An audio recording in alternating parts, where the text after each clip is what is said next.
Primeira vez que nós trouxemos, né, o tema comunicação não violenta aqui para o Foz Mulher, nós tivemos muitas surpresas no bate-papo com a Sandra Casselato e Yuri Haas. Sejam bem-vindos, adorei tê-los aqui novamente, obrigada pelo contato, tá, Sandra? Porque isso faz com que a gente realmente, né, se insira dentro desse contexto, dessa proposta, num mundo que precisa cada vez mais entender o que é, né, viver a comunicação não violenta.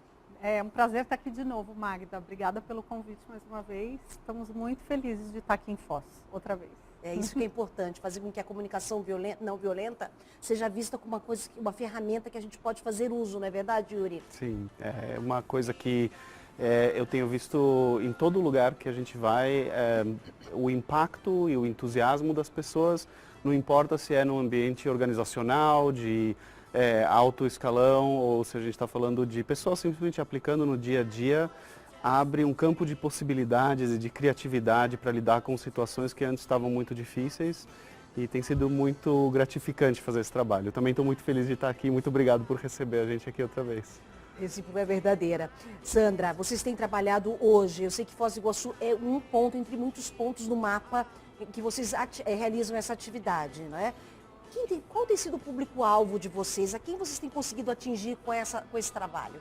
A gente brinca que o público-alvo brinca, mas na verdade é sério, que o público-alvo para estudar comunicação não violenta é ser humano. Então qualquer pessoa, qualquer lugar onde existem pessoas, essa abordagem é muito útil.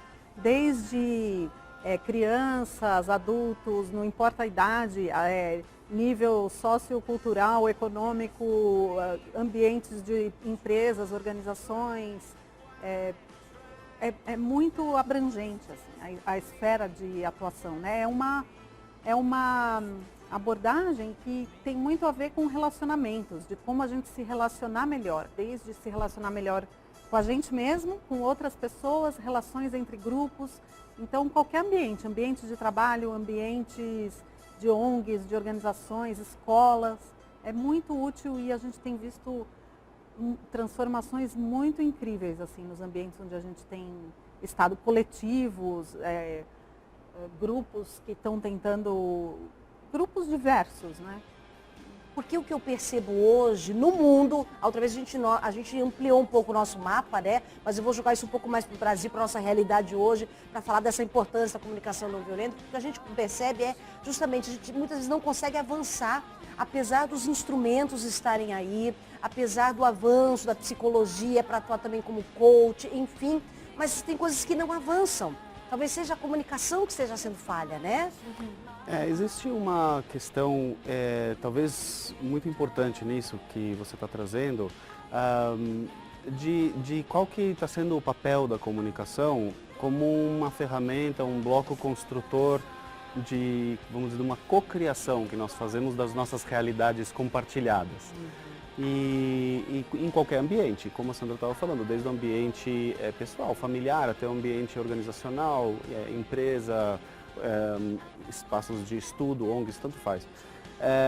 E é interessante porque a comunicação, de uma certa maneira, ela é a forma pela qual nós vamos nos entender. E aí é que entra talvez o ponto de intervenção mais forte da comunicação não violenta. Até mesmo o termo muitas vezes gera confusão, porque as pessoas geralmente reagem, assim, têm reações diferentes, elas imaginam imediatamente que seja alguma coisa sobre falar de uma maneira mais comportada, ou mais educada, ou não gritar, e não tem nada a ver com isso. E ao mesmo tempo imaginam que seja algo também, de alguma forma, destinado somente à resolução de conflitos deflagrados, e também não tem nada a ver com isso, embora seja muito útil nessas situações também. A confusão talvez venha do fato de que o nome não é o melhor, até mesmo o criador do método, Marshall Rosenberg, ele reclamava do nome, ele dizia que era o melhor que ele tinha encontrado, mas que não conseguia dizer o que é. Diz o que não é como comunicação não violenta, e mesmo assim não define o que é essa negativa, não tem uma definição que nós todos concordamos o que é violência. E violência difere muito pela experiência de cada um, de como cada um está vivenciando aquela situação. É possível dizer que violência é talvez até não é uma descrição factual, mais uma reação emocional àquele tipo de tratamento ou situação que eu não dei consentimento e que eu não estou gostando de receber. Então, é muito subjetivo e nessa forma de definição, sendo subjetiva, ela deixa de ser uma definição universal, externa, de que algo sempre é violento, né? Então, a gente precisa problematizar isso um pouco e entender talvez de uma outra maneira. A comunicação não violenta é um processo que eu gosto de denominar como 2 pontos fundamentais. Humanização radical, e radical não no sentido de extremismo, Sim. mas no sentido de raiz. Que é a etimologia da palavra. Exato. Ir até a raiz. Exatamente. A ideia de trazer para as relações um denominador comum de uma humanidade compartilhada de uma forma muito prática, muito pragmática, sem ser, né, essa coisa abstrata que ninguém sabe, uma forma aplicável. E o outro ponto, além da humanização radical, para mim se trata de cocriação de estratégias inclusivas. Isso quer dizer, quando eu vou trazer alguma resolução, alguma situação, ela precisa ser algo que nós dois, nós três, ou todos nós que estamos envolvidos numa situação, criamos para resolver ou para criar essa situação, a realidade compartilhada que nós estamos vivendo.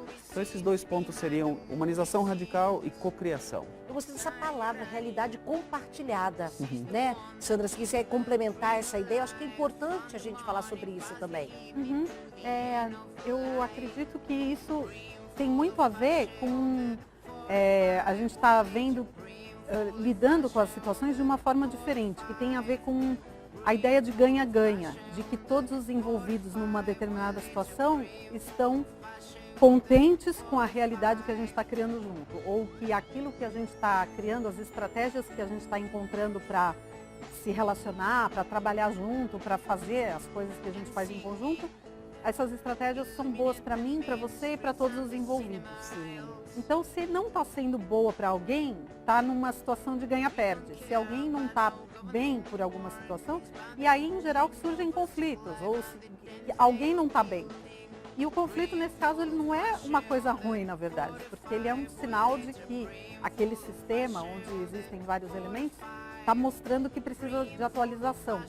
Então, é como uma máquina que está funcionando, por exemplo, e aí ela mostra quando tem alguma coisa que não está indo bem. Ela aponta, tem algo que precisa ser melhorado, transformado, atualizado. E um conflito em qualquer ambiente é a mesma coisa, é algo que precisa ser atualizado para que a gente possa, para que que as necessidades de todos sejam atendidas ou estejam mais próximas, né, de serem atendidas, para que todos estejam bem. E isso envolve, por exemplo, no ambiente de trabalho, isso traz mais satisfação no ambiente de trabalho, todo mundo se sente incluído, parte, pertencente, importante, isso aumenta a motivação num local de trabalho, por exemplo, ou numa escola, se as crianças e os professores, os educadores sentem que eles são importantes e que o que é importante para eles é importante também para a instituição e para o grupo onde eles estão inseridos. Que eles estão sendo escutados, que eles estão sendo incluídos. Isso. Quanto mais incluídos todos os elementos de qualquer grupo que seja, mais sustentáveis são as relações, mais cooperação existe, mais cocriação e coisas, mais potencial, né, para tudo, para a produção, para a criatividade, para bem-estar de todo mundo, para que a coisa se expanda em vez de retrair, né, para que as pessoas estejam bem. Porque todo esse trabalho que vocês estão realizando, como vocês já citaram em vários âmbitos, ele é um processo. Vocês começam numa etapa, eu percebo que vocês voltam, nós temos duas etapas do workshop também. Quer dizer, a gente desencadeia aí algo e aí dá continuidade, é isso? Sim, existe o processo, a maneira que nós concebemos tem muito a ver com como nós mesmos aprendemos esse modelo, esse processo da comunicação não violenta e da maneira que nós vemos também colegas nossos internacionalmente ensinando e da maneira que nós também viemos compartilhando no Brasil e no exterior esse processo. Tem a ver com, primeiramente, conhecer como se fosse um outro modelo, uma outra lente pela qual olhar as situações, olhar para si mesmo, olhar para o outro, realmente conseguir enxergar essa humanidade compartilhada que eu estava falando antes de uma maneira aplicável, prática, que é o que a comunicação não violenta traz. Aí, depois disso, depois de conseguir enxergar, existe uma outra etapa que é um processo de integração, de conseguir praticar a partir desse lugar e talvez até reaprender como lidar com as situações a partir desse lugar. E isso já envolve talvez um processo um pouquinho mais longo, porque exatamente nessa etapa é que nós vamos desafiar muitos dos hábitos, das maneiras antigas e convencionais que nós aprendemos a vida toda a fazer e que são as melhores formas que nós sabemos fazer, mas em muitos casos elas não são tão inclusivas. Elas vêm proteger algo que é muito importante para nós, para cuidar de coisas importantes nossas, mas elas muitas vezes falham em conseguir ter essa cocriação, essa inclusão. E nesse processo de integração é que demora um pouco mais. Dessa vez em Foz nós vamos oferecer novamente a introdução. Aham. Na verdade, os 4 módulos que nós oferecemos são da introdução. Até agora fizemos 2 vezes já o primeiro módulo da introdução aqui em Foz, vamos fazer mais uma vez.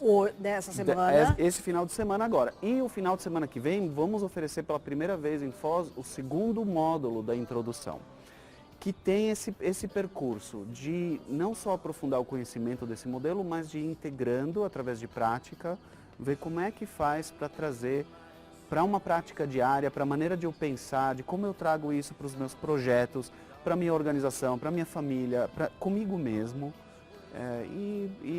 É isso, é assim que vai evoluindo e aprofundando. A gente sempre conta aí com o nosso Google para fazer uma pesquisa, talvez, né, para quem está agora assistindo a entrevista, que despertou, eu já ouvi, já vi, de repente até pelo nome de vocês, mas eu acho que num determinado momento, se você sentiu interesse, né, percebeu algo aí que pode estar de acordo com o que você nesse momento está procurando, acho que vale a pena aproveitar, porque o primeiro módulo é para aqueles que ainda que já ouviram falar, de repente, querem fazer. Isso, né? exato. Essa primeira etapa. Dá tempo de se inscrever ainda?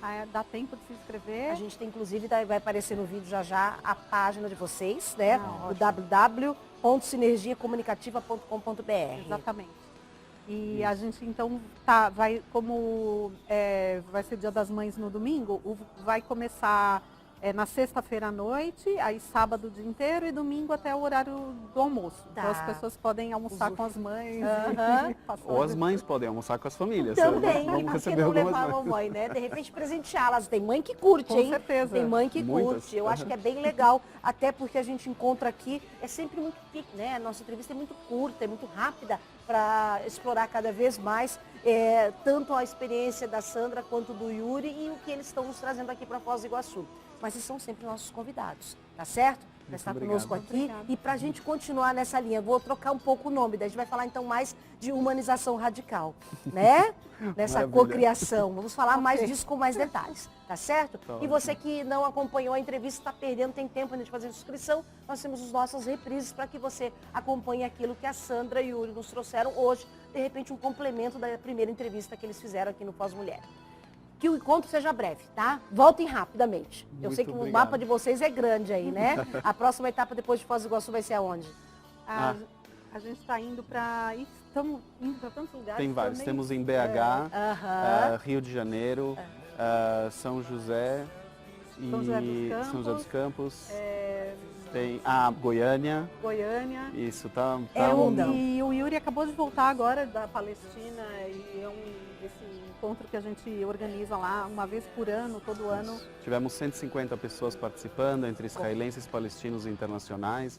2 semanas no deserto, só focando comunicação não violenta e como transformar a situação política.